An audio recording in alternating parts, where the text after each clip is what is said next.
Welcome, Sam, to Metallarium Pages. It's a great pleasure to talk with you about Werewolves, this their album From the Cave to the Grave, and more things related to the metal world. Starting with a common question. We did an interview last year talking about from the last album, what a time to be alive, and now we spoke about this new album. But at that time, we spoke at the middle of the pandemic. Now, or perhaps we're ending the pandemic.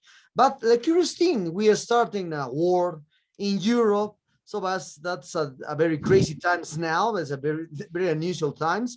So talking about us, what we don't know what happened the next couple of years. Alien invasion, zombie apocalypse, the machines takes the power. So no, who knows what happened really? I've got a fair idea.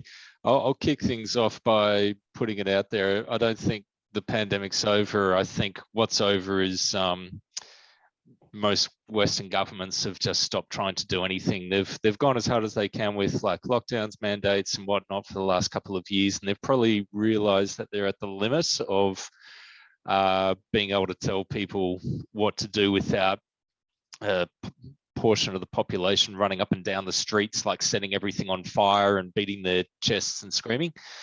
So they're kind of like, all right. The other thing as well is the whole idea with pandemic mitigation was it was all about flatten the bump, make sure that, you know, all of your population doesn't get it in a 1 month period. Now everyone's getting it, but it's a bit more spread out. So, you know, the real killer with COVID was never going to be COVID itself. It was just the strain it put on your health system when 1/100th of your population is ending up in an ICU. Sorry, I've just like started fucking proclaiming and shit from the mountain there, but yeah, I was going to say every time we release an album, shit fucks up. So what's going to happen this time? Well, I was going to say the EP that the EP coincided with war kicking off in Ukraine, and was it album number 3, From the Cave to the Grave, comes out this Friday. So oh geez, we've got another couple of days, 2 or 3 days, like depending where you are in the world. So what will happen in 2 or 3 days? Nah, I don't know. I'll just take a long shot and say the war expands from Ukraine into Europe.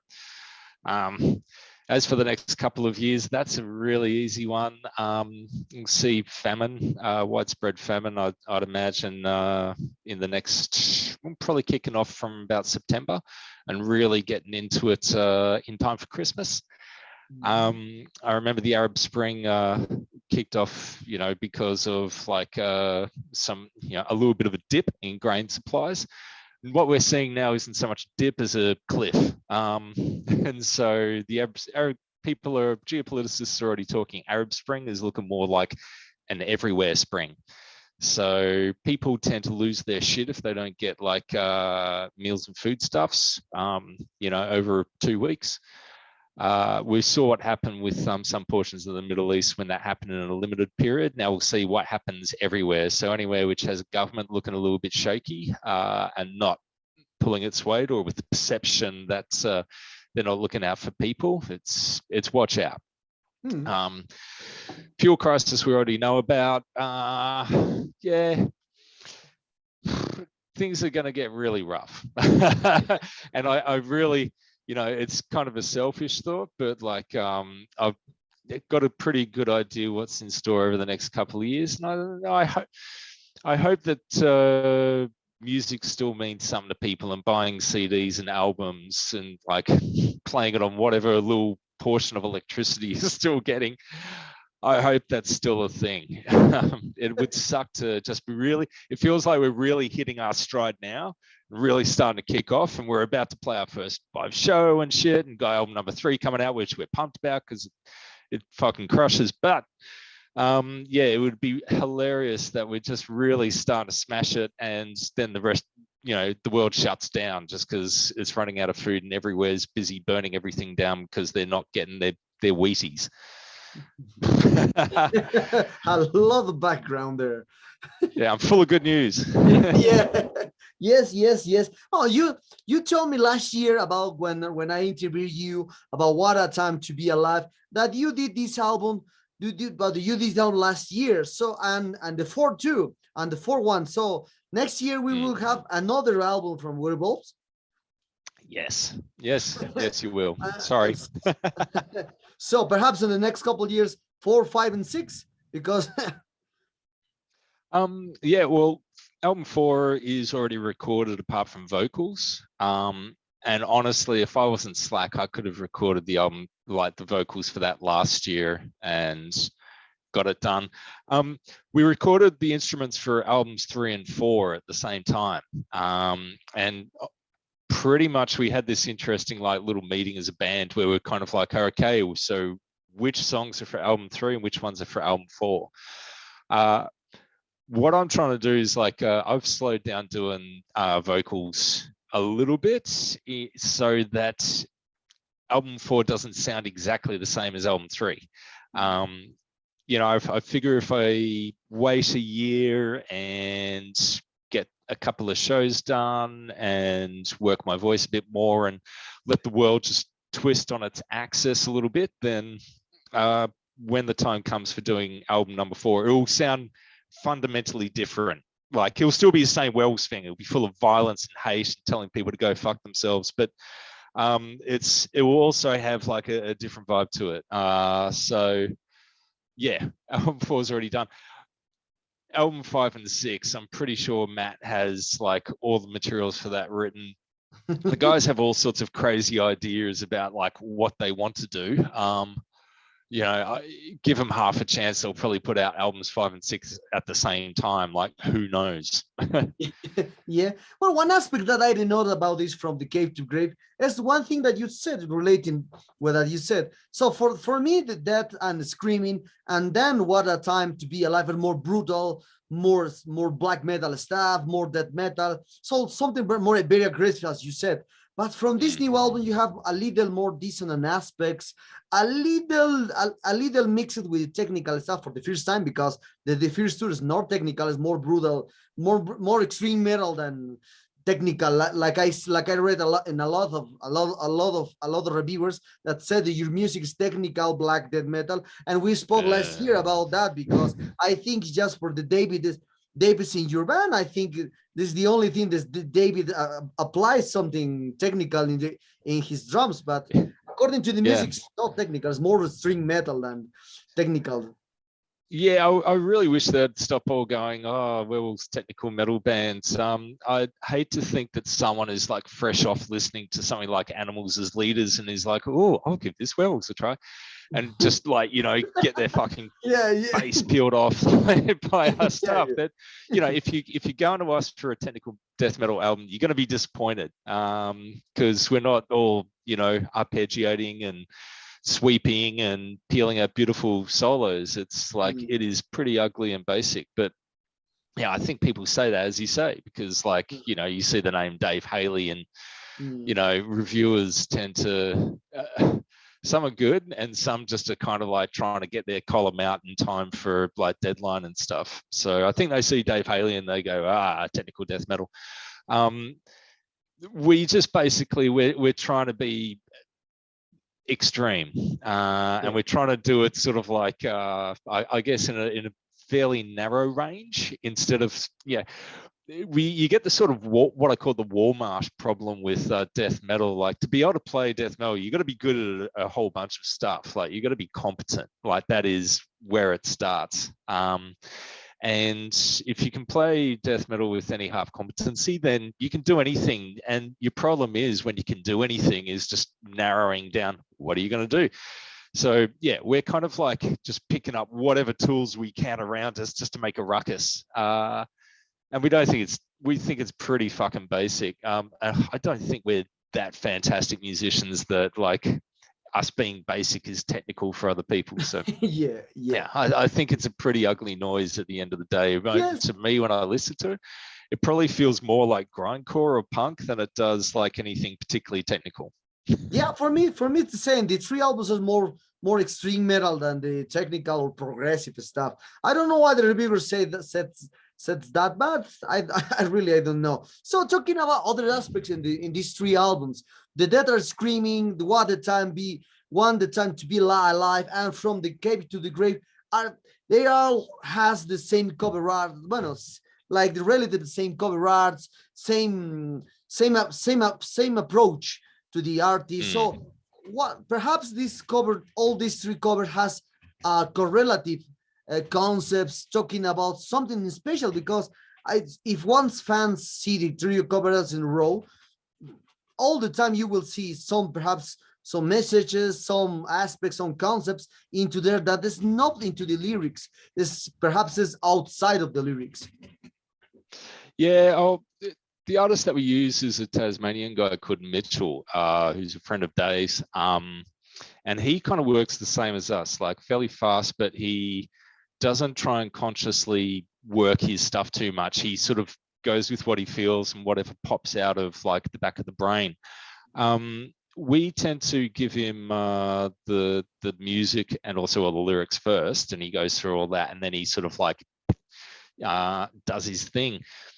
We really like using him, like a couple of reasons. One is like the stuff he does is very visceral and instant and over the top, and we've had lots of people sort of, you know, go, Jesus Christ, I saw the cover artwork and I was like, I have to fucking listen to this. But it's also, it kind of resembles the music a little bit, in that like it's usually, his artwork is fairly extreme, but there'll be one little bit in it which just goes, you know, across the line. Yeah, with What a Time to Be Alive, obviously it's like the woman on top of that guy, like you know, just the sheer violence of that image. With From the Cave to the Grave, I think a lot of people, there's a lot of detail in his work, like you can spend a lot of time looking at it. But I think that centerpiece of like the conquistador looking soldier casting the baby into the pit, like, you know, that will be the cherry on the holy fuck, what did I just see cake that he likes cooking up for us. Yeah, that's the next question, because when I see a conqueror there, it's like the typical conqueror from here in South America, like with the helmet, with the armors like that. So perhaps this something in my mind is bring a memories from the conquerors here came to Latin America and destroy everything, especially in Mexico and Peru and all this kind of stuff. Perhaps this aspect is related to this conquer aspect.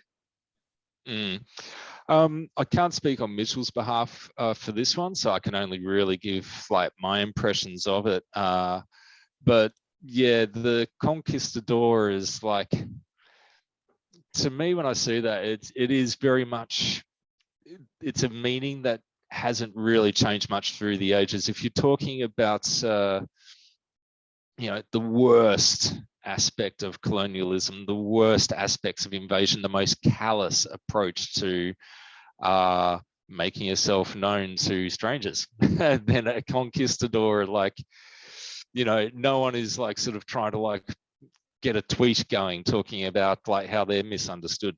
So yeah, I think that was a good image for Mitchell to use. When I look at that artwork, like the thing I really take away from it, it looks to me like a depraved bunch of elites, just with utter indifference to like the suffering that they're causing everyone around them. Like, if the back cover is just spectacular, like, you know, I think there's a queen on a float getting carried by people out of a cave that's in a mountain of corpses. You can't get more metal than that.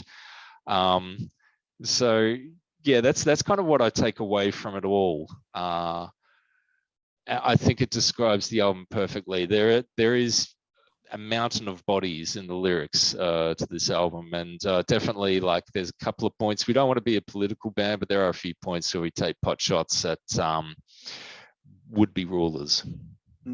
Okay. Now you have now 3 albums and 1 EP. So how do you describe the sound in one word for the first album, the second, and this third one?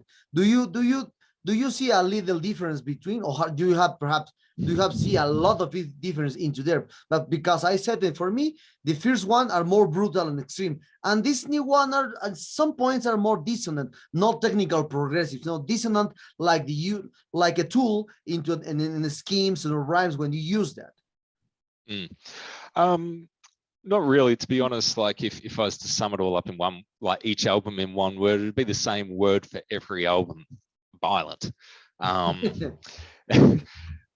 uh, as for how the music changes, I think everyone's going to take something different away from each album. There's nothing that we really worked on. We don't really think we've progressed either. I think we've maybe improved as how we work as a band, and now we're a couple of albums in. We know what works better when it comes to songs. There's some stuff. There's some stuff on the Dead of Screaming. I love each individual song of that. As far as a cohesive album goes, I think What a Time to Be Alive left that in the dust. What a Time to Be Alive probably sat better as an album than individual songs. And I think From the Cave to the Grave is probably the best of both worlds songs, but a cohesive feeling as an album. I know Matt is probably writing with more dissonance on From the Cave to the Grave. But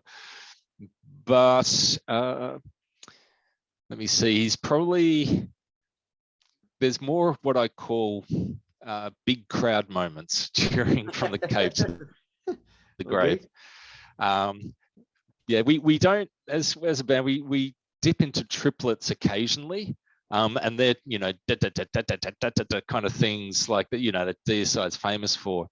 But whereas the other albums will have like little smidgens of them, there's quite a few times on this album that we just dive headlong into it. And there's the black metal influences as well. Like, we're not subtle at all when we use them on this album. The very first song, Self-Help Book Burning, the second half of it sounds like it could have been yanked off like a Mayhem album, or like, some Anal Nathrak, like Codex Necro. So we've definitely got a lot less subtle with this album. I think that's our progression right there, and that's probably the main difference anyone's going to notice. Yeah. So other aspect about this about these three albums. Now we are ending, I think, this pandemic. So perhaps you will see live shows now, because it's possible, perhaps first in Australia, perhaps then in New Zealand with Australia, and who knows, in Europe, or perhaps in Latin America, because they will be here I think in September. Here we'll be in in Sao Paulo, Brazil, with Psychroptic. Oh yeah. I know Dave and the Psychroptic boys have been gagging to get out and play live. I mean, that's their thing. But for us, like, we're kind of, we're making sure we can walk before we run. So we've got some shows already booked. We'll be releasing the album this Friday, but on Saturday, we'll be playing our first show in Sydney, Australia. And then a couple of weeks later, we've got a show in Melbourne. And then we'll have another show, possibly a bigger one, about a month later after that, in August, again in Melbourne. We're booked in for a festival as well, like in Adelaide, which is my hometown, November 19th. Really looking forward to not having to catch a plane to play a show. But what we're doing, like, as soon as we announce shows, in fact, anytime I go to like social media and go, there's an announcement coming, everyone's like, oh my God, world tour. And it's like, settle down, you fucksticks. Like, we've got to work out if we can play live, B, whether or not we suck. Like, and I don't think the world needs another fucking death metal band who is boring, like standing up on stage. Anytime I go fucking to a festival or a live show, there's another bunch of guys, we're all with long hair, and we're all wearing black t-shirts and all playing the same fucking thing and all staring at their shoes, boring the shit out of me. Like, death metal bands who really put a rocket up your ass, like, a few and far between. And I don't want to go like foisting our shit on the world if like we're just some mediocre ass band. So we're going to play live, and we're going to find out whether or not this year, we're going to find out whether or not we suck. And if we're sick fucks and we fucking crush it, and like everyone's just like, whoa, then we'll start like talking about going further afield. Obviously, New Zealand, like, I'd love to get down there. Yeah. Tasmania, even though it's part of Australia, to us, it will feel like an overseas show, although to Dave, it will just be another gig near his home. There's a few other places in Australia we'd like to take the show to as well. And we're in Southeast Asia as well. So we'd like to, obviously there's some big festivals around here. I'd like to go and play. I speak Japanese, so I'd love to, do some shows in Japan. So I think we've got a few ways of just like building up before we get to over to Europe or to South America or even to America. As well, like I'm the least experienced person in this band, and I've done like about 300 or 400 shows.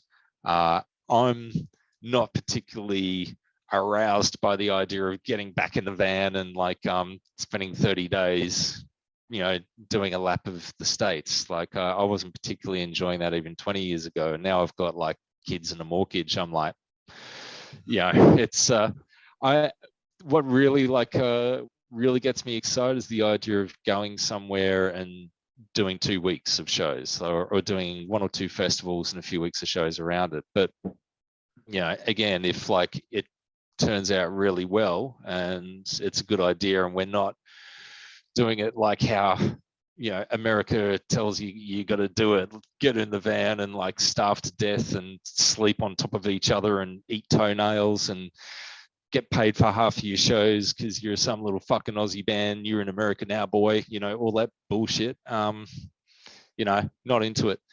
But if it turns out it's going to be better than that, I could be interested. Okay. If one opportunity presents you about to play it first with Antichrist, Imperium, and then with the Berserker and perhaps Werewolves, the 3 bands together in a festival in Europe, will you do it perhaps? Because it's a lot of effort for it, because Antichrist Imperium is a different sound, the Berserker is another kind of band, and Werewolves is more extreme than the previous 2. For BPM, I think like Berserker will always remain the most extreme. That gets up to 330 BPM, and I think Werewolf stays kind of in a range around 240 to 280. But speaking seriously, I don't think you're going to see live shows for Antichrist Imperium. I was going to say 2 of the guys are over in London. 2 of us are over here in in Australia, and we're not even living close to each other in Australia. We're about 800 kilometers apart. So, to do an Antichrist Imperium show it'd be so difficult to organize to the point where I'm like, it's not going to happen. On top of that, the way sort of like I think Dave works, that would be Dave Gray over in England.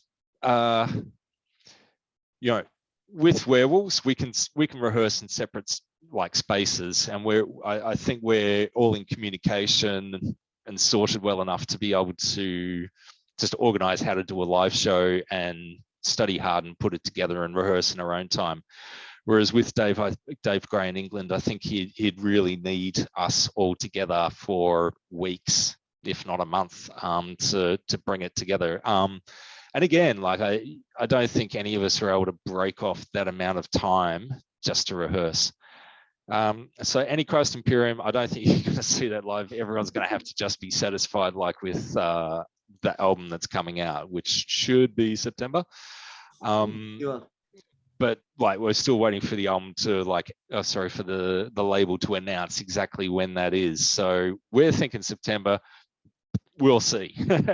As for Berserker playing live again, although I say never, like, I think everyone saw the announcement in 2020 that we're doing a new album, and it's 2022 now, and like there's been a lot of riffs and material sort of like shared, and nothing's come of that. So that's to me, doing an album's the easy part. Getting ready for live is like that's the hard bit. I don't think you're going to see a Berserker show again. Again, who knows? But from what I've seen, that just ain't happening. Anyone who wants to see like me and Matt playing live on stage together, it's gonna be Werewolves and nothing. Okay. So we are close. We are very close to end this interview, Sam. And what are the future plans that Werewolf has for this new for this new album for the band in general. Perhaps you told me about the new gigs in your country or around there. So perhaps more videos upcoming. Well, when will we release the fourth album? Because you said that it's recorded and written and mixed, so it is ready. Perhaps in the middle of 2023. And you said that Matt has, I think, a lot of material to write fifth and sixth album for the Werewolves. That will be amazing. So who knows? Yeah. Oh, okay. So let me see. New album comes out Friday, and our plan after that is to get in the van and tour everywhere in the world for like months and years in a row without taking any breaks. No, just kidding. Our plan is to get these shows done, and I've got to hurry up and pull my thumb out and get the vocals done for album number 4. I'm thinking like between August and November will be perfect. Like my voice will be well and truly crusty and broken in from playing live. And yeah, playing live after a long period off, that changes your world a little bit. So yeah, that'll be a good time, I think, to do a new album. Like it should make sure that it's totally different. I wouldn't be surprised if by the end of the year, start of next year, like Matt hits me with the material for album 5, and I've got to like go record that too. And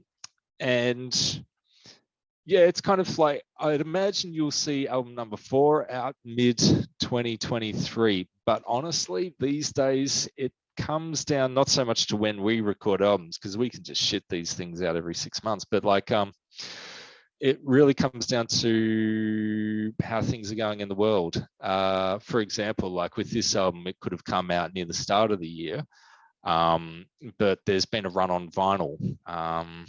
Okay.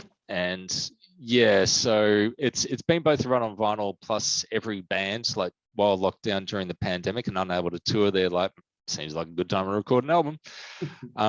So instead of being able to put your order in down at the factory and like an album comes back, 1 or 2 months later, they've been booking like 6-9 months ahead, and it might even stretch out to a year. So we hope to have like album number 4 out this time next year. We'll see though. It won't come down to us at the end of the day. It'll come down to just what the factories can do when printing everything. As for like, we also like to take it slightly easy on prosthetic. Like, as I say, we could do this every 6 months, but they've got like other bands that they have to release as well. And like, everyone's enjoying our albums. They mightn't enjoy it if they have to get like their head kicked in like every 6 months by a new fucking album. So, it might be good that they're slowing us down slightly, although I know Matt wants to release 100 albums like before he dies. So yeah, that's what you'll basically see for us. Like, we'll get these shows out of the way, and I'm pretty sure by the time we've done our first couple of shows, we know whether we're going to expand that to like other states or other countries or not. I imagine if you're going to hear announcements, you'll probably start hearing them by the end of the year, what our intentions are. But yeah, if anyone's like sort of, in deepest, darkest Peru or Argentina or like down in Brazil or whatever, expecting us to come like doing a 20-day South American tour in the next 12 months, it's like, well, okay. Give us a little bit more time first, just to suss our shit out. Okay. Well, Sam, the sad times arrive at this interview. I hope you enjoyed this one as I did. And thank you very much for your time. I really appreciate the second time to interview you, because you were an amazing guy as the first time. So perhaps do you want to add something to your Latin American fans, because you have 3 albums. So it's for me, your 3 albums are amazing. I have 3. The 3, my pre-order for the last one arrived soon. So perhaps do you want to add something to your Latin American fans and Metallerium followers this time? I'd like to thank you all for the support. Like, it's always incredible. I was checking out like all the tweets that went out like on the previous album for What a Time to Be Alive. I saw that about half of those were in Spanish or Portuguese. So, obviously like someone's listening down there. Yeah. I hope this one really fucking rocks your world. And I hope when there's the big natural disaster or war or bullshit that happens whenever we release an album, I hope that happens somewhere else other than South America. No, your music is perfect for South America because, as I said in the previous interview, the last year, the music here is more savage, and your music fits perfectly for with this kind of people. We are very savage and very passionate guys, metalheads here. So your music is perfect for almost most pits here. Yeah. Oh, look, if you look on Matt and my bucket list, South American tour is on there somewhere. So it is something that we do want to do. It's just working out, A, if we can do it, and B, when. Okay, I recommend to talk with Tumba Producciones because Tumba Producciones will bring here Psychroptic. Excellent. Oh, look, we called Dave the Probe, so we're sending the probe down to South America, and he comes back alive and happy and 2 thumbs up and saying that all the shows went well. Dave's pretty respected wherever he goes. So if that happens and he comes back and he's all happy, then yeah, you can expect to probably see a few more bands from our parts making their way down there.